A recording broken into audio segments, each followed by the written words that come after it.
Welcome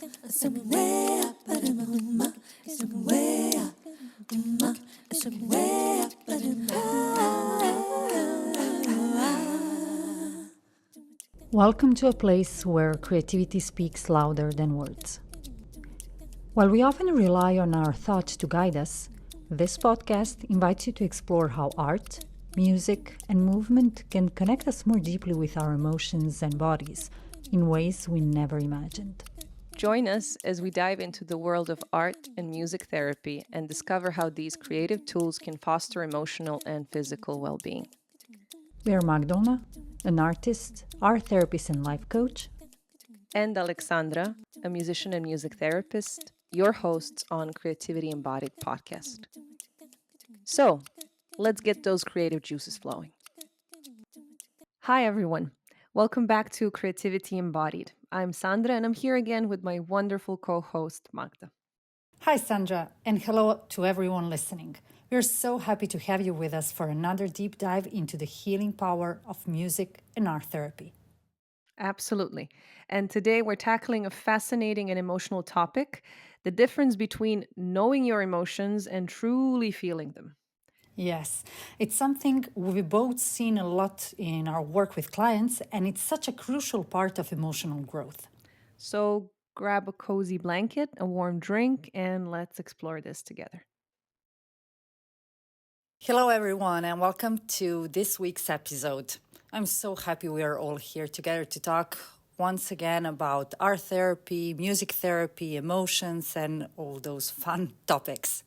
So today we are diving deep into something that comes up a lot with our experienced clients, and it is when you know exactly what's going on emotionally, but you are still stuck. And that is because knowing and feeling are two completely different things. But before we get into the details of this topic, hi Sandra, welcome to today's episode. Hi, Magda. I'm so happy we're doing this again. Yeah, how are you feeling today? Feeling good. It's very cold outside, so I'm feeling nice and cozy here with my blanket and with you.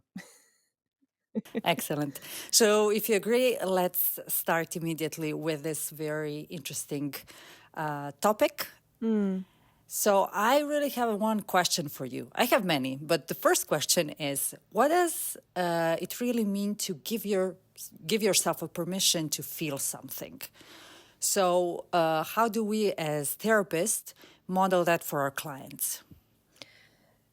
That's right. Like a common phrase that we sometimes even hear, the permission to feel. And I think it's interesting to just stay with the word permission in a way, because if we ask for permission for something, that kind of implies that something has been forbidden, right? And then there are questions of who has forbidden this, right? And when and why and how and all of these things. And right, this sense of that something is forbidden also, or that we need a permission for something, kind of also says that there is the idea that we're risking something in case we do this, right? If we do feel, we're risking something. Maybe we're risking a relationship. Maybe we're risking our sense of identity.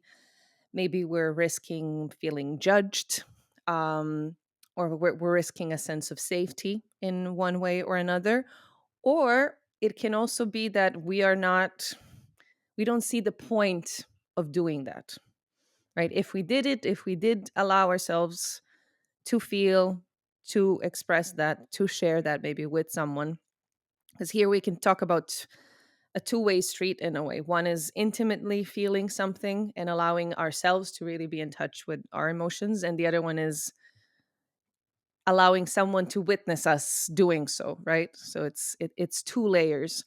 um yes, so sometimes we don't see a point, like what's the point of that, like it's not useful, it's not functional. Sometimes emotions can feel quite overwhelming and quite chaotic to ourselves, even when nobody else is around.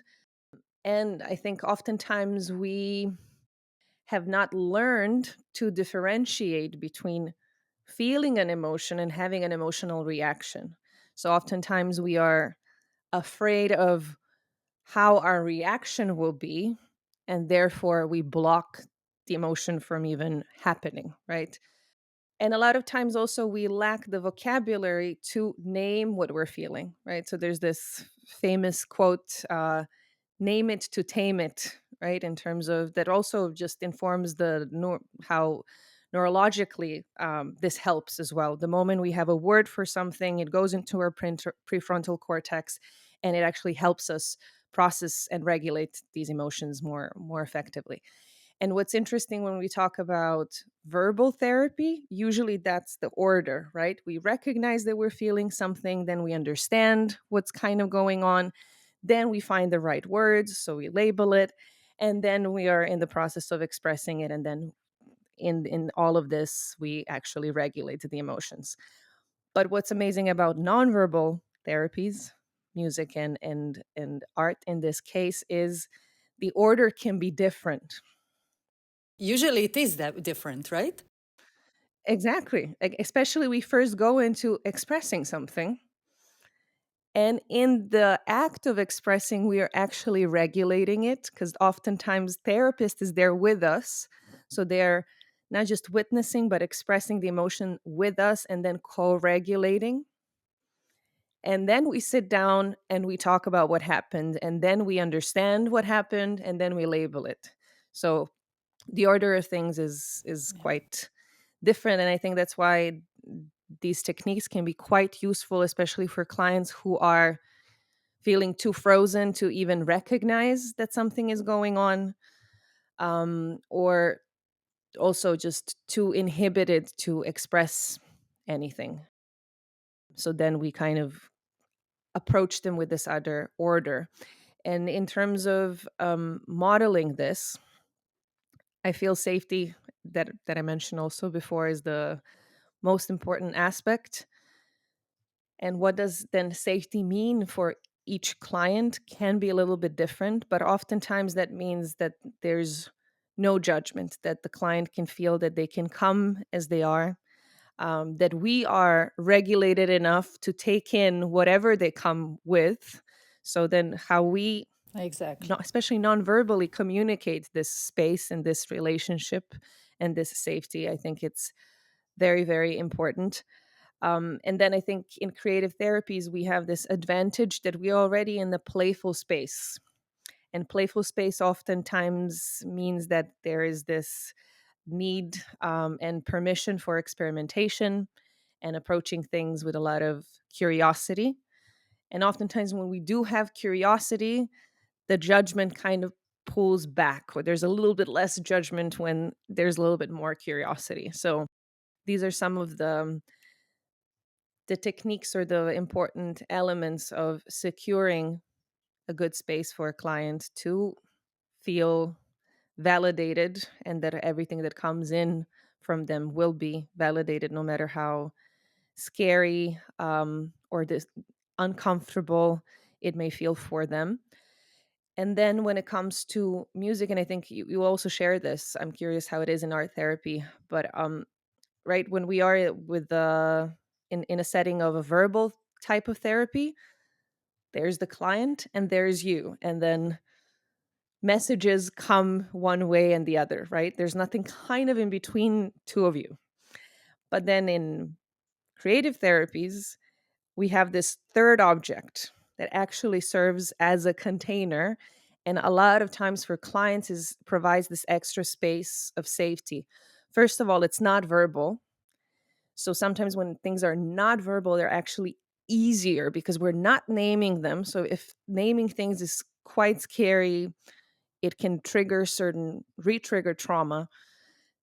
Actually, that is a safe space because we're not really naming it. It's in this clothing of a metaphor in a way, but it's equally potent, powerful, Powerful. absolutely. Yeah. Sometimes even more because people then tap even deeper and faster into certain states, topics for themselves. Right. So we have that. We have the non-verbality, and then we have this third object in music therapy. That's the instrument that can now contain everything that we can put in, and it feels safe, because also it's not a person, it's really physically an object. um, and then there is the music that's being created in this instrument as this expression. So then the expression also kind of lives outside of us. It's rather not inside, but outside, so we can witness it, or the client can witness it with a sense of kind of bird's view in a way, right? So we have a bit of a meta state. And I imagine there's a lot of parallel with art therapy in this way.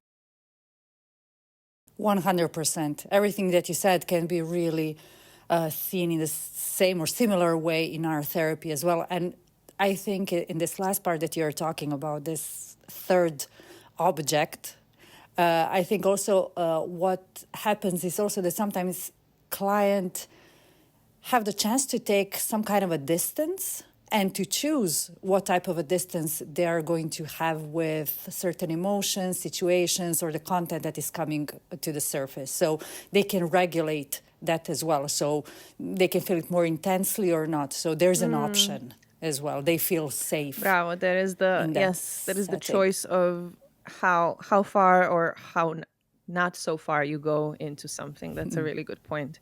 And then there's another option or technique, is that you express certain things through a role of somebody else, which also then gives a sense of safety, because now I'm not myself, I'm somebody else. I'm playing, Playing, right? So yeah. we get to tap into certain things that might be too much if we were coming from the role of ourselves, but then now we take in a role of something else or someone else, and then suddenly it feels lighter. And at the same time, we come there to express that through this other person. We come there with a lot of empathy, actually. So that also, I feel like, just dampens the rough edges of all of that. So all of these things actually reduce the pressure of direct interaction, which then can serve as this extra cushion of safety when it comes to the world and the turmoil of emotions. So to say. Yeah, I completely agree. And I think that in that process, uh, all of that, what you talked about, actually facilitates in a lot of ways understanding what's happening and recognizing all the different feelings or different layers of the situations and feelings that afterwards can be addressed with a therapist and analyzed a little bit more.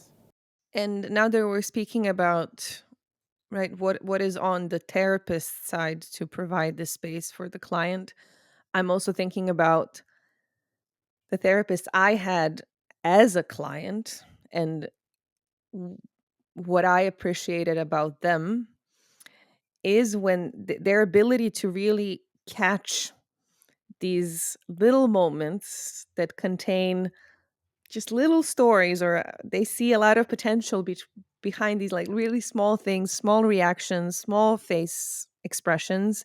And then they have this good skill of unfolding that and revealing a way bigger story and a way bigger emotion behind it. So I think that also is an important aspect of a therapist to have when it comes to this interaction with emotions and emotional world.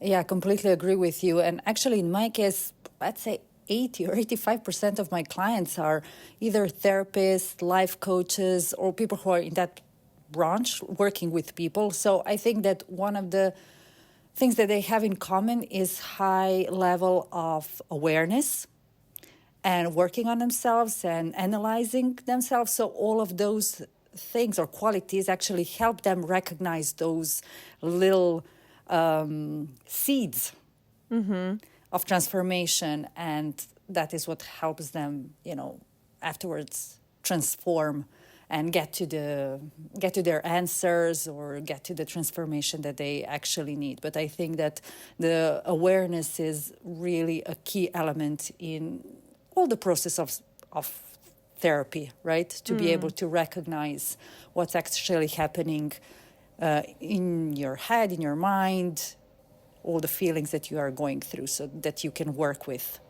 what is appearing. And this is a great segue to our next topic in a way. Kind of there's awareness on one side, but then there's overthinking on the other side, right? And what do you think happens when someone stays too much in their head in this act of constantly analyzing what's going on and what they're feeling? And how is that different than awareness? And how does that even affect their emotional growth? Oh, yeah. Well, I like to say that there's a huge difference between understanding your emotions, knowing how you are feeling, knowing what's happening to you, and being able to explain it, and between actually feeling the emotion. And what often happens is that, also it happened to myself, I have to be honest, and to majority of my clients, is that we know in a very eloquent way to express our emotions verbally and to explain why I'm feeling angry, what happened to me, why I'm acting in a certain way.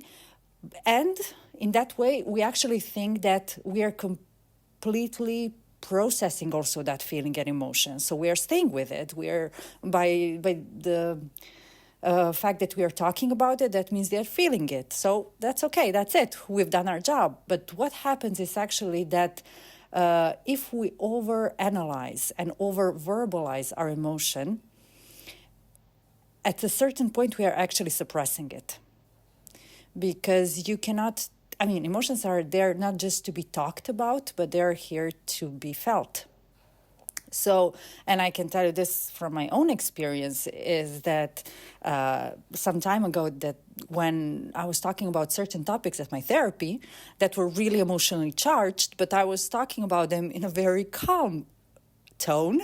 So my therapist immediately caught it, and he said, okay, but what about that suppressed anger? What about that suppressed fear or whatever? And I was really shocked because I said, what are you talking about? I'm not angry. I don't feel anything. But actually, when we tapped more into the body, and when we tried to express, or I tried to express myself in a different way, I felt this urge of emotions, this wave of strong emotions coming out of me. And I was really surprised because I didn't see it coming.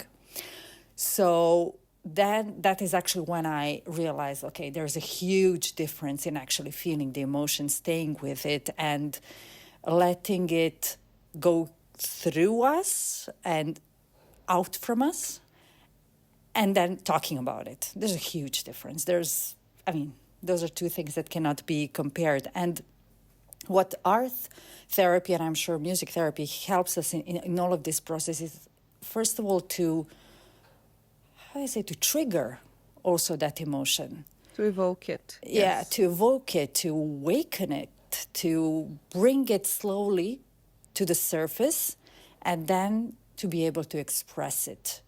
Of course, always in a safe environment, because there is always a therapist who is going to regulate the situation, regulate the intensity, and support all the process.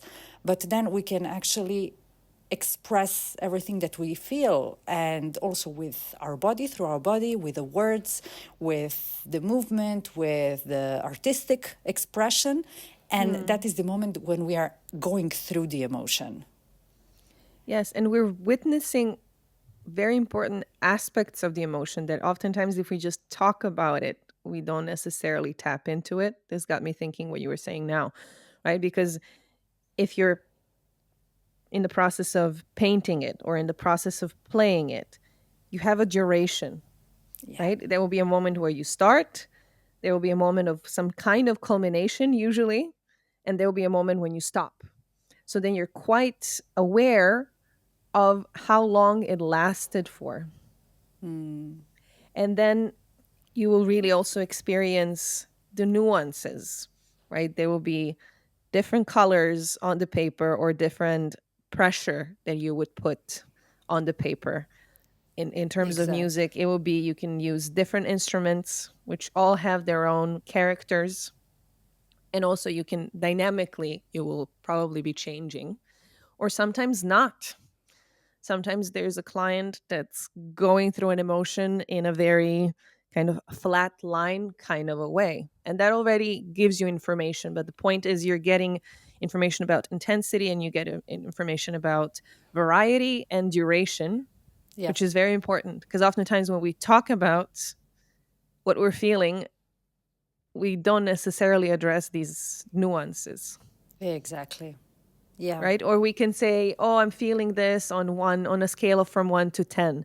But it's really reducing it when we just use these numbers. It's way more alive and we're way more in touch with it, or the understanding is way more layered when we see it in front of our eyes, or when we hear it, or when we, experience it with our bodies, especially in terms of touch. yeah. Yes, that's true completely. And I love what you're saying about beginning, the main part, the end, the intensity, the length. So it really differs from session to session, from client to client, but it gives kind of a circle. And mostly what I see with my clients, that like almost every time they get out of the circle, they don't get stuck. And the main sensation, emotion that they have afterwards is the sensation of relief. And that is so powerful because, yeah, they go out after the session sometimes moved, touched, emotional, and that is okay. But they feel, in a way, as I said, relieved, and they feel like they let go of some burden, and they don't feel stuck. They don't feel confused. And what I notice with my clients, that when they go to traditional therapy or talking therapy, what sometimes can happen is that they get stuck because they only talk about the problems and emotions, and they realize what is keeping them stuck in a way, but they don't know what to do with it. And say, okay, so what should I do with all this information? How can I change? How can I move on? But with this alternative therapies, music and art therapy, what happens is that they feel some kind of improvement, they feel some kind of a shift, and a kind of integration of certain information that they came through or to in a cognitive way.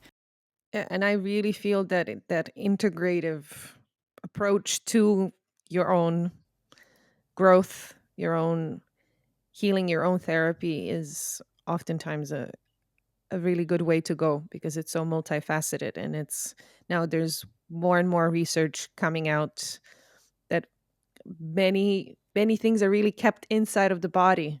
Um, so we need to get to that place as well, apart from just staying in the cognitive and in the brainy way of understanding and dealing with things. And I think what I like about music and art therapy and all of these creative therapies is that, and you touched upon this now, you tap into an experience, you're already behaving, and then this is where you have a chance to change your behavior. So you're not just talking about changing your behavior or trying to plan how you're going to change your behavior. You're in the act of behavior already, and then you have an opportunity already in the session to slightly change it. And Exactly. then new neural pathways are being created. So there's already some fortification of this new way of dealing with things, Yeah. which is powerful. Yeah, it is powerful. And also, if sometimes client doesn't really feel that they have capacity to change, to make the change, they see, for example, in the production that they have a clear idea what should be done, what modification changes could be or should be done in the artwork that they created, in the production that they created. Let's not call it artwork, but production that they created. But sometimes they don't feel they can do it because they feel that they don't still have the strength, the skills, etc., etc. But what this way of working is actually allowing them is to give them a potential, a possibility, and asking them, okay, what if you could make this change today, and only on the paper, only on the paper, only on this piece of clay? How would it look like? How would it feel? So you invite a person to try to do something in that symbolic space. So it's like actually not doing it in a real life because it feels scary. That doesn't feel so scary, Exactly. right? Because the consequences are not so huge. Exactly. But at the same time, it's giving them the opportunity to try it, to see how it would feel. And Yes, and to tap into that mindset yes, of making a yes, change, and that's not such a huge shift, right, as they would yeah, think it opening is. that door of possibility and of the huge potential of a change. And I think that is really, really powerful. Yes. What would you say is that you've seen in this kind of shift from knowing to feeling? Because this is kind of what we've touching upon now. It, when the client finally shifts um, from just knowing their emotions to truly feeling them and integrating them, how have you experienced that this usually looks like, or maybe some examples? I'm sure it's not a cookie cutter kind of an Yeah. answer. Well, that shift is usually very subtle, but a dramatic shift at the same time. It can be a dramatic shift. And usually what happens is that there is that moment of release or moment that everything changes. And I said it could be very subtle, not so dramatic, but you can sense the change. You can sense that something is different. So it could be just maybe in the process like a deep breath or movement of the body, or just the body feels a little bit more relaxed, or there's the look that changes. Like you can see they had like that aha moment, so you can perceive all of these differences in the client, and I think that is the moment that also as a therapist we should then address and talk about afterwards, after the process, and just reinforce and to get the feedback from the client what actually happened, because I think it's very important that they realized what happened in that What they've gone moment. through. Yeah, that big breakthrough, as you said. So that is very important to highlight and to reinforce. Yeah. Yes.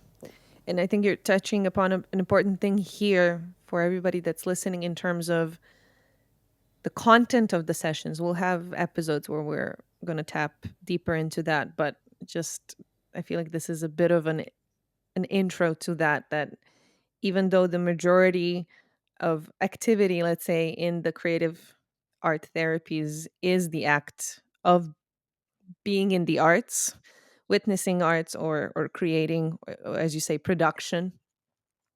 But then there's also the verbal part that usually happens a little bit before and oftentimes more at the end, where we integrate the experience. And as you say you for you to make sure that the client is aware of what happened and what you witnessed to have Yeah, happened. I think that is very, very important. And I'll tell you one example also when you can see from the session where I was very sure that the change has happened. And I would like you to tell me some of your examples from the practice.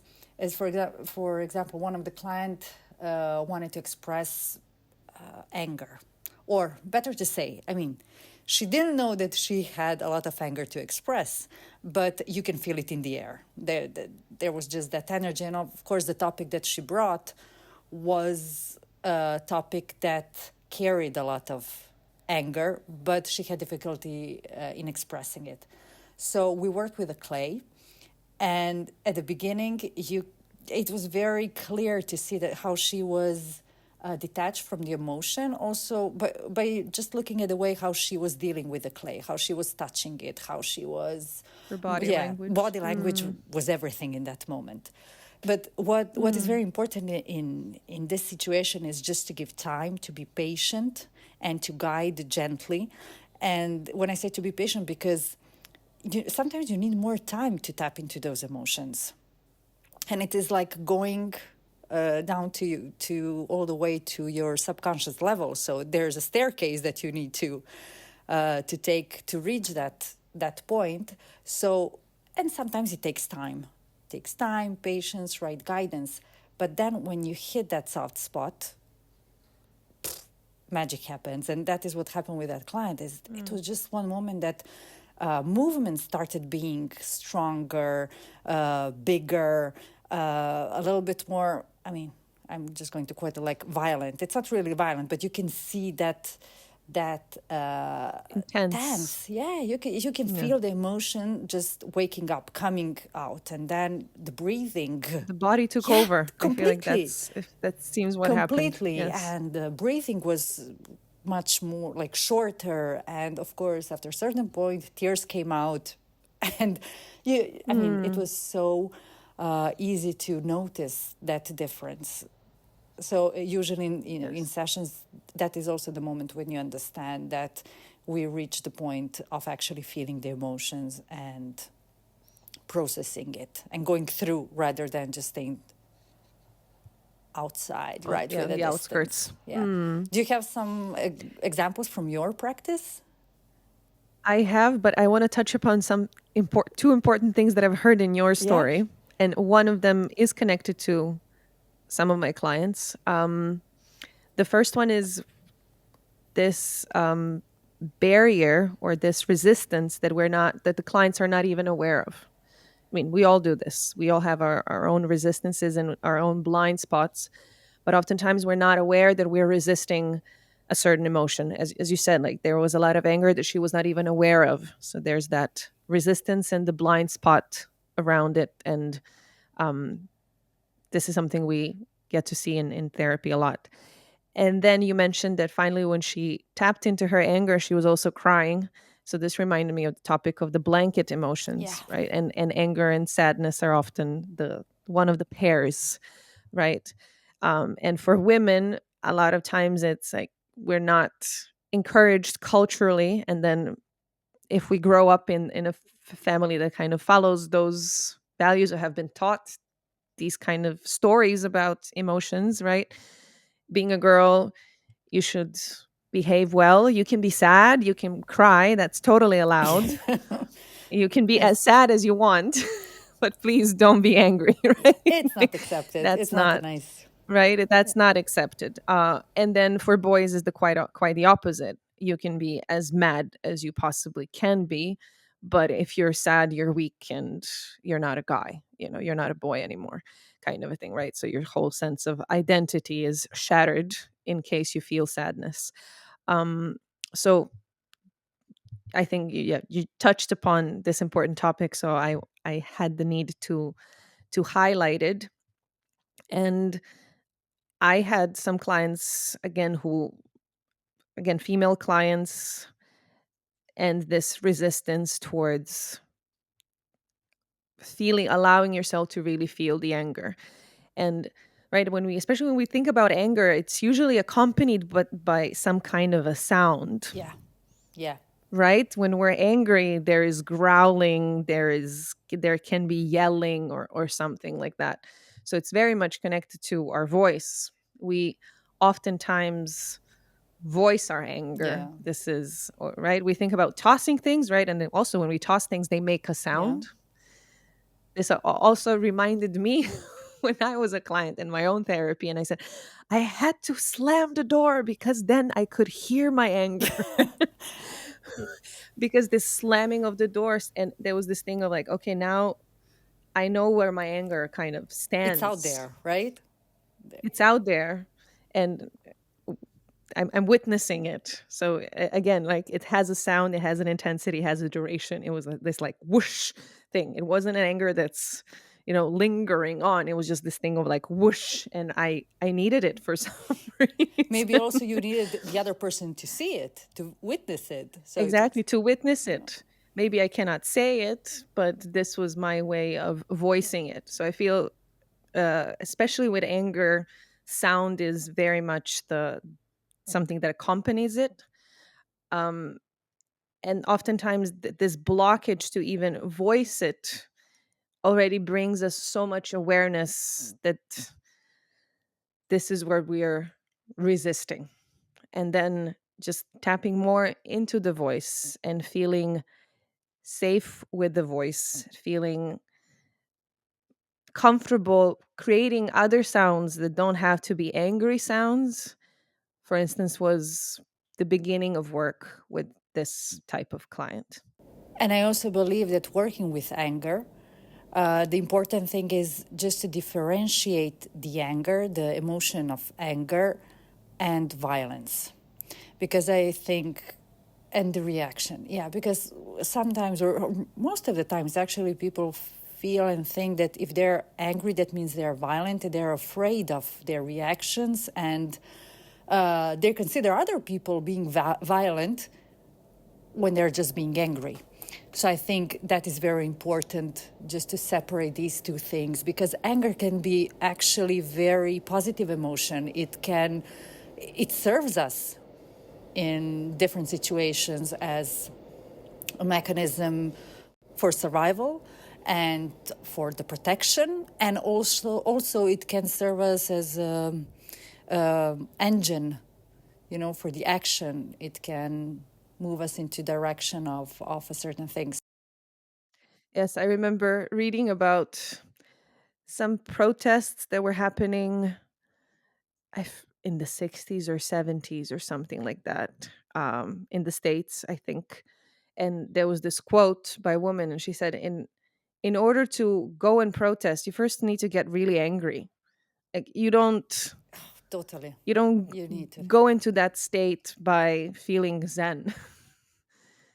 You need to get angry first. And as you said, like anger, right? What is the message that the anger is sending us? Something is not right. Exactly. My boundaries are violated. I need to protect And also, myself. I need to find a constructive way of expressing it, of feeling it, expressing it, and acting upon it. Yes. And I think differentiating between being angry and being As well. enraged or being in fury is also important. And this kind of and what you tapped into now is the constructive and destructive reaction. I feel that we're going to have another episode just talking about anger, fury, rage, because there's a lot of content, a lot of information. And Yes. yeah, I think it's important to talk about like this emotion in particular, let's say. Yes, to unpack it. And I feel for women it's, I mean, for men in a different way, but for women is quite of a interesting topic, because it is, speaking about permission, it is in a way the forbidden emotion for many women across the world, Yeah, and in different intensity depending on the culture that you come from. exactly. So we usually give you a little something to ponder upon between our episodes. And as we're coming to a close, Magda will share this little pondering task with you. And we're looking forward to hearing from you if you have any thoughts or questions. There was a lot to unpack today, so we hope we did justice for this half an hour. So Magda, take it away. Oh, thank you, Sandra. So I'm sure that there have been plenty of situations in which you felt that you couldn't express yourself through words. So what we would like to know is what helped you express it. What helped you express that certain emotion? So was that a song, or a painting, drawing, or maybe some kind of a body movement. Or maybe you just didn't express it. You just decided to sit with it or something else. So we would really like to hear from you to see what were all the different ways how you express yourself in those tough, emotionally tough and situations. Thank you very much for listening. Thank you, Sandra. It was amazing talking to you. Likewise, always. Looking forward to our next encounter. Yeah. So thank you, everyone, and have a great day. Thank you for listening. We'd love to hear from you. So leave a comment below with your thoughts, questions, or ideas for future episodes. You'll find links to our social pages, websites, and emails in the episode description, so feel free to contact with us there too. Keep being creative, and we'll see you in the next episode.